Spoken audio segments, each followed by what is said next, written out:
Gaurko musika zuzenean telebista saioan, Juantxo Arakame izango da protagonista, Monsieur Lecrep. Urteak atzera glaukoma taldean ezagutu genuen. Orain bakarkako bidean ari da, eta Monsieur Lecrep izenpean lehen disko argitaratu du, Bentaundi. Gaurkoan errima eta errimoak izango dira nagusi. Gaur, gurean, Bentaundi eta Monsieur Lecrep. Monsieur Lecrep is in the time. Everybody wants to come around. He's got that champion sound. Esa ya solako bat non da. Haupa Juantxo, hemen elkartu gara, argitaratu duzun Bentaundi diskoa ezagutzeko. Monsieur Lecrep izenpean argitaratzen duzun lehen lana da honakoa, lan txiki bat, aro berri honen abia puntu bezala. Bai, lan motza da, lau abesti eta bi interludio, bi eskit dauzka. Eta, nik pentsatu nun, bere hortan ja lan bat bezala aurkeztu zitekela eta zentzu guztia zeukala. Eta, hoxe, holaxe eta Bentaundi, lau abesti eta bi eskitekin. Urteak atzera, glaukoma taldean ezagutu zintudan, hor daude sustraiak, hor dago abia puntua. Bai, argi daude gure sustraiak, hori izan zen gure hasiera, kasi 10 urteko ibilbide bat, 3 disko eta beste gauzatxo batzukin. Eta hortxe da, hor utzi gendun, eta guantxe beste ibilbide bat hasi dut, eta oso pozik naho iten nahi geanakin, eta oain arte indun ibilbideakin, eta glaukomataz eta glaukomatarretaz oso harro baita ere. Glaukoma taldea musikalki bi elementu nagusitan oinarritzen zen, rapa alde batetik eta reggaea bestetik. Zure aro bergen ere, bi erreferentzia horiek hor daude. Hori izan dira beti gure arratzak, glaukoman oso argi zeuden. Gehiago igual regean indar gehiago jarriz, baina hasieratik ja rapa kutsatu gintun baita ere. Eta guaintxe bertan gehiago naiz rapetik jotzen. Nere kasun igual ohiko raperoek edo egiten duten ibilbidean kontrakoa indetela, normalen raperoak hasten dira basekin eta hola, eta gero egiten dute banda bat edo lago zerbait. Nere kasun ni banda batekin hasi nintzen eta guain hasi naiz nere kabuz, porque kolaborazio asko inditut zentzu hortan, baina nere kabuz produktore ezberdinekin eta hola, basen gaineko rapa egiten edo rap klasiko goa nahi balin badeu, eta orduan guaintxe bertan hortan zentratuta. Baina horregea ere egongo da, klaro. Glaukoma amaitzean hainbat kolaborazio egiten jarraitzen duzu agertokietan, baina noiz sortzen da abentura berri hau abiatzeko unea. Orain dela urte batzuk nik egin nun kolaborazio bat Krebikin, Zaragozako Krebikin, bea Hueskan bizi da, 11-12 biztanleko herri bateko okina da. Eta, kolaborazio bat ingen duen, eta horren harira, gero beste histori bat atera zen, oso raperoa, histori hortarako letratxo bat egin nuen, eta ni goatzen nahi Zaragozan grabatzen nahi ginala, ni pandokin neon, glaukomako pandokin, eta bioken den, txoratzen, eta horrela bakin nun hortik jo nahi nula, gogoan eukalako, aspalditik, baina pixkat momentu hori izan zen, buruak klik intziten momentua. Hor badago lehen erabaki bat hartu beharra, ze izenpean taloratuko zaren. Kasu honetan, Monsieur Lecrep. Aspalditik erabil izan duten izena da, glaukoman enbilenen bai. Kolaborazio eta hola normalen izen horrekin firmatzen ditun, eta atera zan behin glaukomako aurreneko diskoa grabatzen, eta hori zan gure lagun Mika, krep bandeja batekin, eta horraitu ginen brometan, da ez da izet, eta hola eta zan Monsieur Lecrep, eta netzako gordenun. Eta orduan guain bakarka, beste gabe, uste joku desente ematen du izen bat dala, eta holaxe atea. Kantu batek bi ardatz nagusi ditu, hitzalde batetik eta musika bestetik. Zenbateko balio ematen diozu zu bakoitzari? Nik esango nuke erdia eta erdia. Azken finen, musikan letrak ere musika dira. Eta askotan balio bat ematen diogu letrari daukaten edukiagatik, baina nahi irutze zait, zentzua berez abesti on bat itea dela beti. Hori da emaitza, gu ezakit, edukia behortan plazaratzekotan artikulo bat idatziko nuke eta nuke abesti bat egingo. Abesti baten esaten den bezala, nik musika falogozentrikoa egiten dut, eta falogozentriko hitzak badauka baita ere logozentriko hitza bere barrun, orduan hitzaren inguruan aitzen geha normalean. Orduan, esango nuke erdita. Balioan jarri nahiko nukela Ibsenen lana, kasu honetan, gure produktorea, Zaragozakoa, eta ustez pasaizkit base batzuk, ez dakit. Txoratzen jarri nindutenak, eta oso erresa jarri diatenak gero hien gainen idaztea. Ni beti hain naiz ideak eta apuntatzen. Dauzkat kuaderno batzuk, beteta, ja asko tatxatuta erabilitutelako ideia horiek, edo esaldi batzuk, edo rima batzuk, edo lo que sea. Eta askotan tiratzen dut hortik, ideia asko ez dutelako zoritxarrez batzutan gaurkotasuna galtzen. Eta orduan, baina beste askotan ezertan pensatu gabe hasten naiz idazten, normalen ez beti, baina normalen baseak beak esaten dit nondik jun. Eta orduan horren arabera juten naiz letra egiten normale. Baina ez daukat metodo zehatzik, pixkat beti izaten da libre. Esan nahi dut, nagusiki, disko honetako hitz guztiak zuk zeuk sortu dituzulako, baina base guztiak beste batena dira. Kasu honetan, Ipserenak. Bai, produktorea da, ekoizlea eta gaina MC oso trebea. Eta bueno, egia da oso sintonia ona eduki deula ezautu ginen momentutik, oso ondo ulertzen du nik zen nahieten eta nik uste oso ondo montatzen naizela beak proposatzen dituen gauzetara. Orduan, bueno, hortxe dago lana, gero badaude beste gauza batzuk, jungo diateatzen pixkanaka, nire ritmora, beste ekoizle batzukin, beste tekstura batzutan, beste giro batzutan, orduan pixka bat handik eta hemendik, baina hasieran, egia da, gehien esan diaten basek edo, Ipsenenak izan diala, así que, hortxe gaude. Classic shit, pure tapetitanik, motherfuckers wanna hit, nik hemen dakarkit. Ez hautzen haue ondon herriko tabernarik, ezin esan gibela jematez diotenik lanik, ey. Batek dakin unda honi parra, gaurri barran, barra, jarrak eta barrak, birran aparrak, usteitur marrak, eta kuadernokok die Juantxok probatu itun bakarrak, aiban ez aparra, tinta eta patxarra, parratan egarra, pelotan txarra, dominik gabeko paparra, eskubizain bestez, ezkerrez, pixaitekorez, ez da jaio moztuko itena nei kalparra, ernela karrana torta, odola borborka, rap hardcore bat zorda, armaiako ruka, deabruak apantaiartuit gure burrukan, rap hardcore bat zorda, basita buka, autak erotenak ostrukak, nei asko importa, batzuk mamonekin dantzan, ni momokin txortan, Sodoma eta Gomorra zuen jaurekiko kortan, gero aberrume horren aitan ordan. Aipatu dugu diskonetako eremu naturala rapa dela, baina rapean non kokatzen duzu disko hau? Bueno, nik esango nuke disko bumbapero bat dala, beti esaten da rap 90s, ez, 80garren hamarkadako rapa edo, olako zerbait, nahiko klasikoa. Eta aipatu ezun kolorea zarduratu dira, bai Pando, bai Umamiren semea, bai Sergio Lakasia, Musker eta Enara, Muskerrek sartu ditu atlipak, hor sartzen dian bullak eta pixka bat apaintzeko, eta nire ustez da disko guztiko oza raperoena. Muskerrek ez dauka ez da zati bat sartu beharrik, hola estrofa bat edo, bulla batzuk egin da nahikoa du demostratzeko ze rapero dan eta ze rapero sen daukan, ez? Izen bakar bat aztu zait, eta da Dumiri, eskitak egin dituna, Gorka, Donostiarra, eta utzi nahi nun bera aipamena, beste talentu handiko persona bat batu zaigulako kontan taldera, eta kriston interludio egin ditulako. Monsieur Lecrep izenpean argitaratu zenuen lehen kanta, MLC izena eraman zuen, duela 2 urte kasik, hori izan zen aro berri honen abiapuntua. Bai, izan zen idazten hasi nintzen aurreneko basea, Ipsenena, gaina idatzi nun minutu batea idatzeetan loop baten, gero ja eman genion forma behin letra idatzitan neukala, baina struktura bat eman genion, Pando gitarra sartu zitun, Sergio Lakasiak ere bajoa sartu zion eta teklatu batzuk eta hola porai. Eta garai hortan MLC idazteaz aparte ere hainitzen ja lardaskan, beste bentaundinatea dian base hauekin eta hola, orduan nik ubikatzen dut dena igual momentu berean edo lako zerbait, edo linea berbera MLC-en abitutako linea hori jarraitzen du lagoen kontan bentaundik. Guain bai, estribilokin. Baino bestela, nik uste estetikoki eta puntu beren daudela.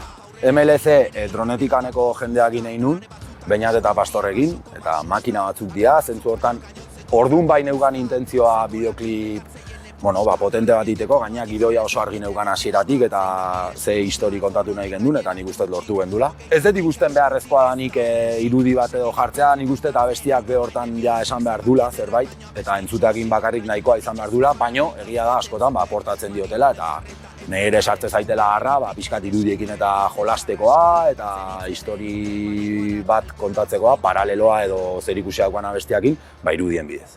I step into the ring, Isidro Gaztañaga Hanso bizi, beude gugan ez daudenak beste kaldala bizi, bihotzeko batek emanda edo min biziz, lakiaka denon zaila xike isi, kendu txapela, burua dantzan jartze jat lowrider bat bezela, batzu jaztu zaie beste batzui esker daudela, denbora azkardi joan edadekin, nastu zaizkit azken aldin gau pasak da gaubelak, Bilatzen juntzaizkit espuelak, biltzetut zepelak, jasotan hau epelak, enaizelako epela, atzota gauratzetik entropela, ez dau indanetzat trokela, nolako eskola lako kela, mafela, burik ez dauka nahi ezin heldu lepotik, ustu palanganak eta jantzi berokik, let's go kid, askatu aize potik, you hear that sound?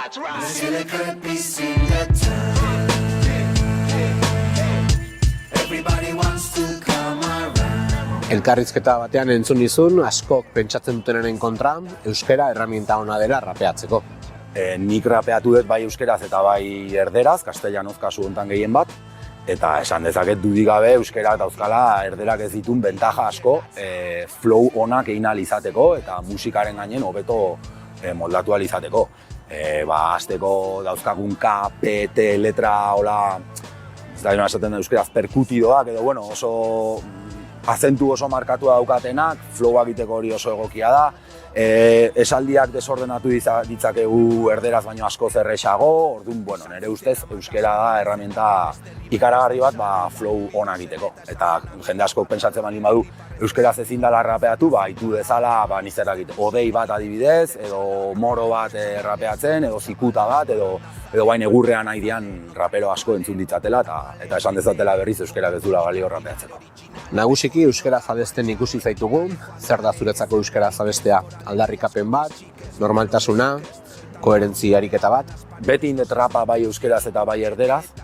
Pasak, azkenengo garaitan, azkenengo urtetan, asko zer oso sentitzen naiz euskeraz egiten, eta iruditzen zait, hobeto espresatu naitekeela edo askoz maila altugo bat lortu dezaketela. Nei behintzat, entzuten detenen askoz gehiago gustatzen zait euskeraz rapeatzen nahi izenen. Ez dut utzi nahi erdera ere, iruditzen zait bi hizkuntza edukitzea oso aberasgarria izan daitekeela, baina oantxe bertan Monsieur Le Crepekin ateatzen nahi zaitena euskeraz rapeatzea da. Orduan ez da erabaki bat, nik ez dut erabaki, dana euskeraz ingoet mendik aurrera edo, atera intzait eta kitxo. Nei iruditzen zait hemen askotan, eta ulertzen den nundi datorren, euskeraz egiten dana babestu nahi horretan, babesten diala nire ustez babestu ezin dian gauza asko. Eta orduan, da pixka bat atentzioa deitzea zentzu hortan, eta nik uste aurreneko kritiko edo autokritikoak gu geuk izan behar deula, eta kalitatezko gauzak proposatu behar diala, porque bestela iruditzen zait, aigeala erosten edozer gauza bakarrik euskeraz dalako. Berdin gertatzen zait komunikabidekin, berdin gertatzen zait beste hainbat esparrutan, ez bakarrik musikan. Eta orduan, badakite horroreka bat daola, eta ere jendea gonbidatu behar dela, eta animatu behar dela gauzak euskeraz zitea eta bar.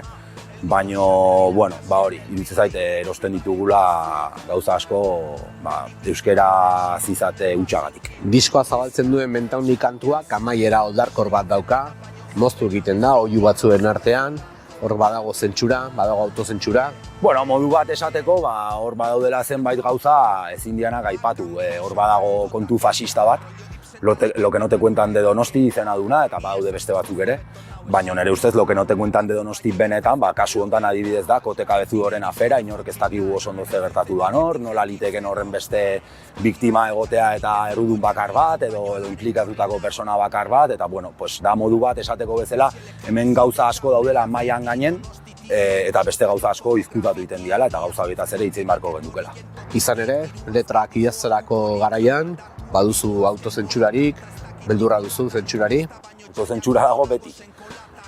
Ni saiatzen naiz ahalik eta gutxiena izaten autozentsura hori, baina, claro, ezin dut paperean jarri buruti pasatzen zaiten aurreneko gauza, edo buruti pasatzen zaiten aurreneko modun. Orduan, gero aparte musika dago, enkajatu behar da, errimatu behar da, flowak egin behar dira, eta orduan autozentsura beti dago. Gertatzen dana da, izan behar deula pixkat azkarrak edo abilak esan nahi deun hori esaten, zentsura ezarri ez diezaiguten, eta pixkat hori, baina autozentsura beti dago. Nik ustez zorionez gero eta gutxigo daukatela, eta hori, bai. Skibidi bop, skibidi bang, Monsieur Le Crep is in the game. Hau txakarrotuta polemika bilatzen beste behin. Ma flow txuku train, lehiakide jo chain. Da esan badaukeula txapelduna asmatu zein. Juan is my name, eta ez dut urte gutxi. Ez dautu nitun bombotaka jauain ezin ditut utzi. Amonak betidanik esan dit galtza gorago jantzi. Ta ordunen itun ez jo, hain ez dauzket zertan jetxi. Number one MC, keba, adarra jotzen. Eta lare bazpare tunikate motzen. Bilatu aterpe batek aitza etorri baino lehen txikiziontatikan bagabigak ez zaitu salbatzen, ja. Gu batzen, zuzen sartzen, kurbazak izuta kruzatzen hartzen, jarri biruta eta horrek espaldin bau funtzionatzen, zatiketzea saiatzen, eteben baten bat izurru. Gaur egun bizi dugu aro bat, letra oso zuriak egiten direla, gauz gutxi esaten dituzten horietakoak, zure kasuan ordea letra zuzenak dira, badira hitz jokoak, badira ritma eta erritmoak, baina letra zuzenak beti ere. Nik jugo nitzeke haratago, inkluso. Nik esango nuke musikak beak ez duela gauza hondirik esaten gaur egun, edo behintzat mainstream deitzen diogun horrek. Nei ez zait inporta rapero batek letratan ezerola, ez dakit kriston edukia edo sartzen ez badio, baina zerbait aportatzen badu. Eta guretzako erreferente dian artista asko, adibidez, pasa dutenak bere karrera osoa marihuanari buruz eta porroi buruz rimatzen, ja, baina nola. Hori da asuntoa, ze flowak, ze rimak, ze musikaltasuna. Errepasatzen baldin badugu historian ze musikak izan duten arrakasta komertziala mundu mailan, segurona konturatuko beha beti izan dela horako zerbait, ez? Edo behintzat sistemak onartzen ditun espresio kulturalak edo normalen diala, incluso rapeko espresioak, porque rapean gaien, munduan gaientzan dan rapa ere ez da igual hola iraultzailea eta sisteman gora jarri nahi duna. Orduan, hor daude filtroak eta euskerazko rapa undergroundean egotea, nire ustez ez da kasualidadea ere. Sare sozialek gaur egun artistaren plano batean jartzen duten, ugariak dira, eskatzen eta exigitzen zaien aldarrikapenak eta posizionamenduak, usten duzu artistei gehiegi eskatzen ari garela? Nik gehi eskatu goniek, berez.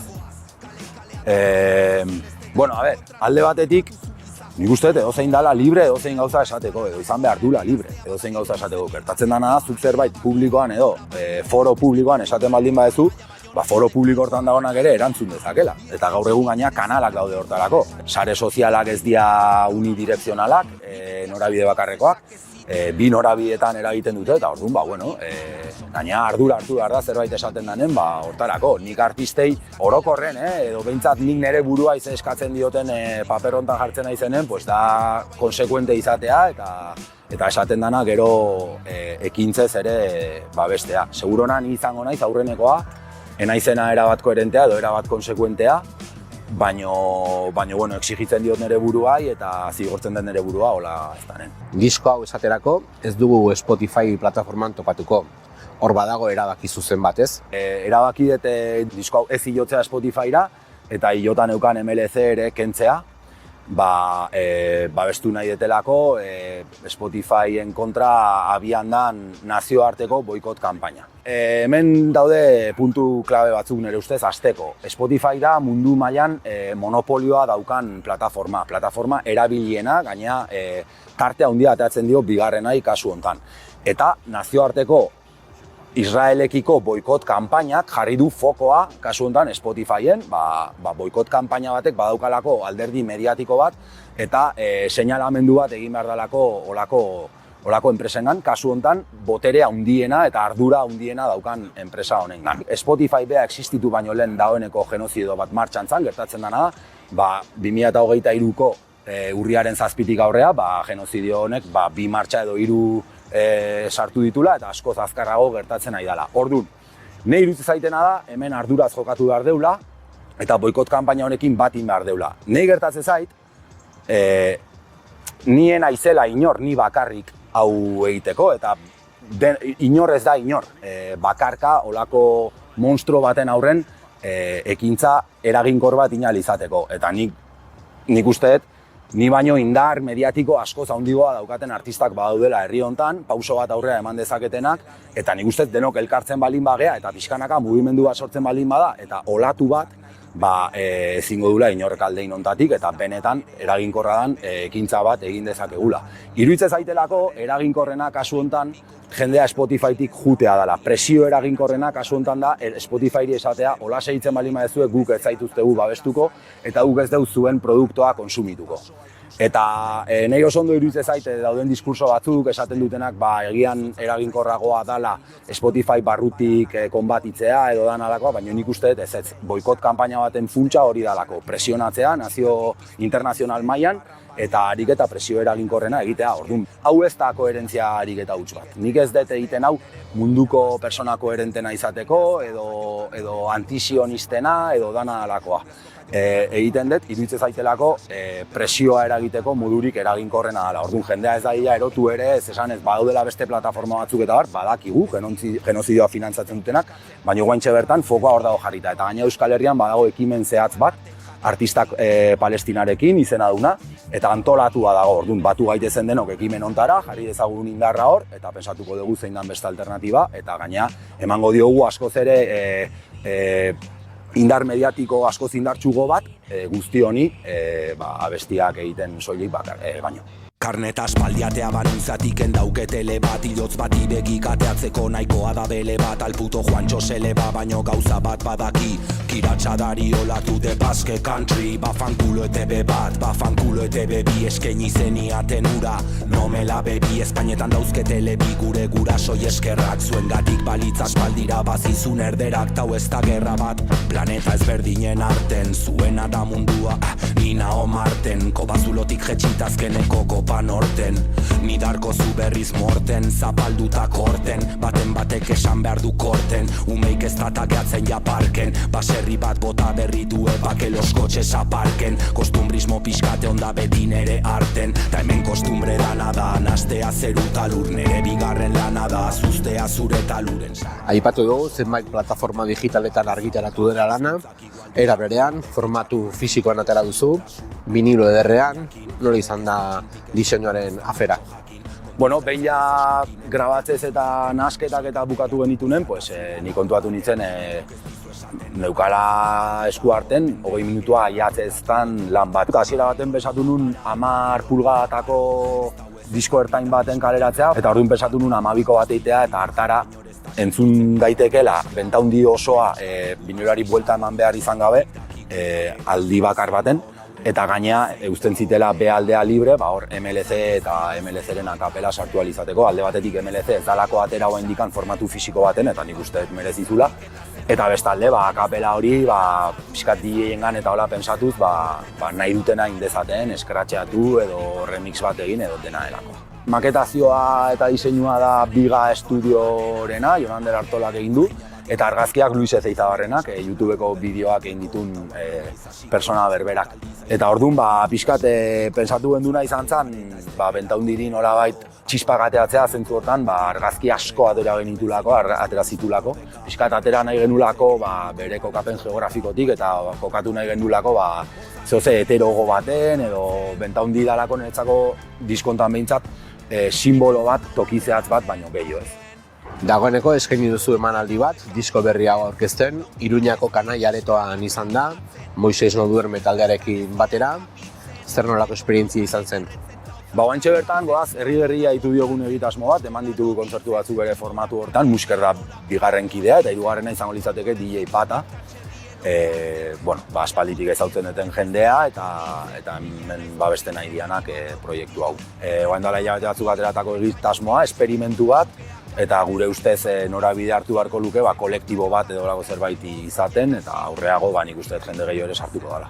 Oso argi geneukan, zein behar gendun, kontzertu motza izan zen, 40 minutu eskasekoa, eta oso ondo atera zen, jende asko bildu zen, netzako ohore bat da, Moises teloneatu alizatea, netzako erreferente bat alako aspalditik, eta, gonbidatu gintun, eta netzako, esan dizuten bezala, ohore bat, netzako kontzertua ere oso ondo atera zen, eta asko disfrutatu nuen egia esan.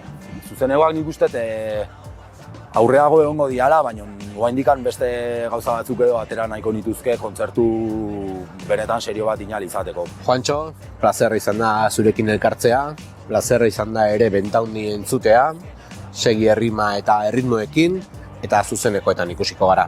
Eskerrik asko zuei eta eskerrik asko bereziki underground estenari aportatzen diozuenagatik eta pixka bat hori guztia azaleratzeko egiten duzuen lanagatik. Ni esker.